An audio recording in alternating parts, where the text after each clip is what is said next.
Je crois que Jésus, quand il a brisé le joug de l'ennemi sur nous, le joug de la religiosité sur nous, il devait nous laisser sans joug. Mais il dit clairement, je vous donne, j'enlève l'ancien joug, que je vous en donne un autre. Mais il est doux, il est léger, vous ne pouvez pas le sentir, mais au moins vous devez appartenir à quelqu'un. La liberté que Christ nous donne, ce n'est pas nous rendre libres de l'esclavage pour que nous allions faire ce que nous voulons. On n'est plus esclave, mais on appartient toujours à quelqu'un. Vous voyez la différence là? Le joug doit toujours rester parce que le joug était l'instrument qu'on plaçait au cours du bœuf ou de quelque animal que ce soit. C'est à travers cet instrument qu'on pouvait placer les cordes pour pouvoir les tirer et l'amener. Et des fois on plaçait aussi le sceau de l'appartenance sur le joug ou sur une partie du corps. Le joug était l'un des éléments par lesquels on reconnaissait que hop, tel animal appartient à telle personne. Jésus dit, il y a un deal. J'enlève c'est dans quoi vous étiez. Mais il faut qu'on reste à un endroit qu'on se rassure. Et là, on est en train de partir, là, tu ne vas pas m'abandonner en chemin. Peut-être que depuis que vous êtes ici aux États-Unis, vous sentez que vous avez quitté un Égypte, quel qu'il soit. Quelle qu'a été la forme de cet Égypte. Et vous sentez surtout que vous n'êtes pas non plus encore arrivé. Ces désirs-là existent. Combien d'entre nous ici peuvent se dire, ah, moi en Afrique j'étais dans de meilleures conditions que ça. Moi normalement si on pense que j'étais en Afrique, on les transfère ici aux États-Unis, je ne devais même pas habiter sans lui. Je devais être en Californie, dans des grandes maisons, downtown là-bas. Normalement c'est ça ma vie. Mais bon, je ne suis plus dans ce que j'étais. Il y a quand même des choses qui malgré ce que j'étais en Afrique, je ne les avais pas. Ici je les ai un peu plus facilement.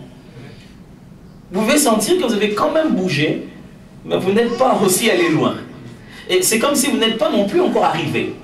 En matière d'arrivée, les États-Unis, on connaît quelque chose. L'Américain, ici, tout le monde qui vit aux États-Unis, gagne son argent. Le mot gagner, a un sens. Il bosse durement.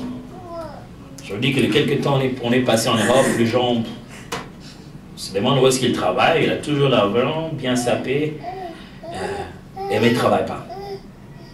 Et tout le temps, ils disent de ceux qui viennent de l'Amérique, ah, lui, ouais, d'Amérique, voilà, t'as ma bébé. C'est pour dire, vous qui venez de l'Amérique, vous vous habillez pas si bien que ça, et tout, et tout. Alors, c'est l'Amérique qui dit, non, on est trop occupé à gagner l'argent pour vous envoyer. Ça, ah, quelqu'un dit yes, ça, c'était pas parti de la prédication, mais voilà. Anyway, ici, on bosse dur. Et vous connaissez tous le rêve américain, si tu travailles durement, tu arriveras. Mais c'est ici qu'ils ont fait les recherches, et ils le savent clairement, qu'aucun salaire ne peut rendre riche. Dans le système salarial, c'est quasiment impossible de devenir riche. En même temps, on est là, on a quitté un point. Bon, il faut que j'étudie, j'ai un plan académique, je vais étudier là, et puis ça va me donner telle opportunité, telle autre opportunité. Ah, je n'espère même pas atteindre ça, ça c'est généralement les Américains, mais si Dieu me fait grâce, ne fût-ce que ça. Et on a placé quand même un strict minimum acceptable, pour lequel un peu de 60% de nous et un peu de 40% de Dieu, on peut l'atteindre. Même 70% de nous, il suffit que Dieu mette un peu de 30%, on va l'atteindre. Et des fois, on réduit carrément la vision. Alors Dieu, de temps en temps, il veut juste un peu de 10% de nous et de 90% de lui. De ceux qui te fassent asseoir quelque part où, chaque fois que tu es dans ce bureau, tu dois prier d'abord. C'est dit, Seigneur, j'ai l'impression que c'est pas mal, c'est trop beau pour être vrai. J'ai comme l'impression qu'un jour, on finira par me dire, what are you doing here? That was a mistake. Ça, c'est ce que Dieu aime faire. Tout le jour, tu vas dans ce bureau, tu dis, hey, moi, l'Africain, là, qu'est-ce que je fais ici? En train de diriger ces Américains. Ça, c'est Dieu. Mais ce que nous voulons, c'est atteindre un objectif en se disant, j'ai quand même travaillé, j'ai quand même fait ça, je peux au moins atteindre ça. Le au moins là, ça n'a rien à voir avec ce que Dieu veut que tu atteignes. C'est beaucoup plus grand ce que Dieu veut que tu atteignes. Mais si tu te rends compte que tu as quitté un point, tu n'es pas encore arrivé à un autre, le but simplement, c'est que tu connaisses les dieux que tu sers. C'est ça l'exode. Connaître le Dieu que l'on sert. Il dit à Moïse une phrase. Il dit, je ne me suis pas révélé, je ne me suis jamais révélé auprès de tes ancêtres par mon nom éternel. La Bible aime placer le mot éternel en français pour justement remplacer cet étagramme qui ne sait plus se lire depuis un moment. Juste pour dire celui qui était, qui est et qui vient, qui veut parler du fait que Dieu est et dans tout le temps. Il est, mais dans tout le temps. Il est, il ne sera pas, il n'était pas, il est, mais dans tout le temps. Au présent, futur. Pendant l'Exode, le peuple a appris à connaître Dieu. Comment je sais ça? Vous savez que le temple, le premier temple de Dieu, le tabernacle a fait construire en Exode. Dieu attend qu'on arrive à un endroit où on aura des matériaux durables. Non, non, non. Je veux que vous appreniez le culte. Vous savez que les premiers cultes d'Israël ont commencé en plein désert. Les premiers sacrificateurs ont servi en plein désert. Le sacerdoce a commencé dans le désert. Dieu a établi les principes de l'adoration, les principes du culte, les principes des offrandes. Vous croyez qu'il a attendu que tout le monde puisse s'installer pour qu'on parle des Lévitiques, de comment offrir? Dieu, on va offrir quoi? On a à peine quelques animaux et là on est en plein désert. Ça va mourir si on continue à tout offrir. Qu'est-ce qu'on va rester avec quoi? Attends qu'on arrive quelque part où les animaux peuvent bien manger, on peut imaginer qu'ils vont grandir. Waouh, Dieu leur a appris comment donner quand on en a peu. On n'apprend pas à donner quand on en a beaucoup. Alors, les promesses que vous êtes en train d'attendre, Dieu, quand il va me bénir dans ce pays, je commencerai à faire des dons. Nos églises, on ne peut pas rester dans de petites églises comme ça. Nous, on ne peut pas avoir des grandes églises comme les Américains. Quand on va commencer à avoir, quand Dieu va me bénir, on va... Non, non, non. Si tu veux donner quelque chose pour que nos églises changent, c'est maintenant. C'est maintenant pendant que tu n'en as presque pas. C'est maintenant qu'on apprend à donner. C'est en plein désert, sans aucun espoir de prospérité que Dieu apprend aux gens à faire des offrandes. Brûler ceci, brûler cela. Et le feu ne doit jamais s'arrêter. On doit brûler à tout moment. Dieu, on n'est plus en Égypte, on pouvait les faire manger et ils pouvaient quand même grandir ou quoi que ce soit. Et si on commence à donner, à te donner à tout moment, attends, on n'aura plus d'offrande. Waouh! Et vous savez, ils ont donné pendant combien de temps? 40 ans dans le désert. Ils ne se sont jamais épuisés. Ils ont encore eu des brebis à donner. Waouh! Comment ils ont fait ça? Père éternel, nous apprenons à sortir, mais nous apprenons aussi à entrer. Des fois, la sortie est facile, mais repérer où nous devons entrer est difficile. Seigneur, je te prie, mon Dieu, qu'à travers ce message, quelqu'un prenne la décision d'un changement de mentalité totale. Reset everything in his mind. Avoir non pas la mentalité américaine, ce n'est pas la mentalité parfaite, la mentalité biblique, celle de Christ. Cette mentalité qui fait que quelqu'un arrive devant une rive, au lieu de prendre un bateau, il marche sur l'eau. Ça n'a rien à voir avec le système. C'est une autre façon de réfléchir, une autre façon d'appréhender les réalités humaines. Père, fais-le au milieu de ton peuple. Mais aussi pendant cette période de notre exode, où on a quitté l'Afrique, on est aux États-Unis, on n'est pas non plus entré vraiment encore dans ce lait et ce miel. Si quelqu'un me disait que les États-Unis c'est le pays où coule le lait et le miel, je lui dirais, viens pour voir s'il y en a. On travaille durement, c'est si difficile. Mais finalement, ce peuple est entré dans cette promesse. Mais pendant ces moments entre Égypte et Canaan, apprends-nous à te connaître davantage. Dans ce pays qui parle de Dieu au passé, ils disent qu'ils sont bâtis sur de croyances chrétiennes sur le Dieu de leur père.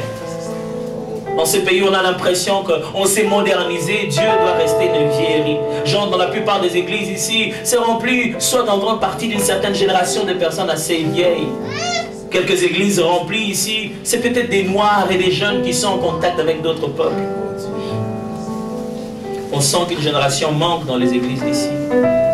Une génération qui préfère vivre au rythme de la modernité et qui va à l'église de temps en temps. Tu ne nous as pas fait quitter l'Afrique pour nous faire souffrir. Tu nous as fait quitter l'Afrique pour nous amener dans un pays où coule le lait et le miel. Nous sommes là juste au milieu en train d'attendre. Enseigne-nous à connaître qui tu es. Enseigne-nous à connaître qui tu es. Pendant que nous prenons tout notre temps à connaître les lois, à connaître qu'est-ce que l'assurance dit, medical health, quelles sont les opportunités qui sont ici, apprends-nous à te connaître, surtout toi. Plus nous te connaîtrons, plus nous saurons que tu peux dépasser toutes les organisations humaines pour nous imposer. Tu as imposé quelqu'un comme David qui n'était pas du sang de Saül. La royauté se passe par héritage. Mais tu es allé prendre des fils d'Isaïe simplement parce que tu l'as décidé. Tu as fait de ce Joseph une grande personnalité en Égypte, lui qui n'était même pas égyptien. N'ont-ils pas senti son action quand il parlait? N'ont-ils pas senti qu'il avait un accent d'étranger? Malgré son accent, devenu le prince d'Égypte. Apprends-nous à compter sur toi.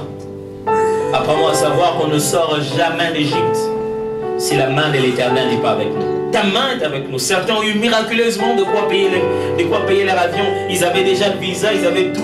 Mais les billets n'en avaient pas pour prendre toute la famille. C'est par une main puissante que tu as déchiré les eaux pour nous amener dans ces pays. Comment pouvons-nous croire que tu es devenu moins puissant et moins capable? Apprends-nous à te connaître. Apprends-nous à te connaître. Apprends-nous à mieux connaître quel genre de Dieu tu es.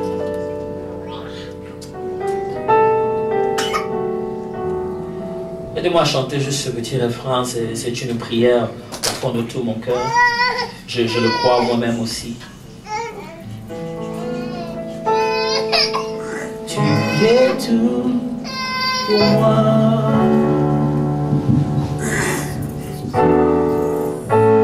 Sans toi, je ne peux vivre.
Soit notre demeure.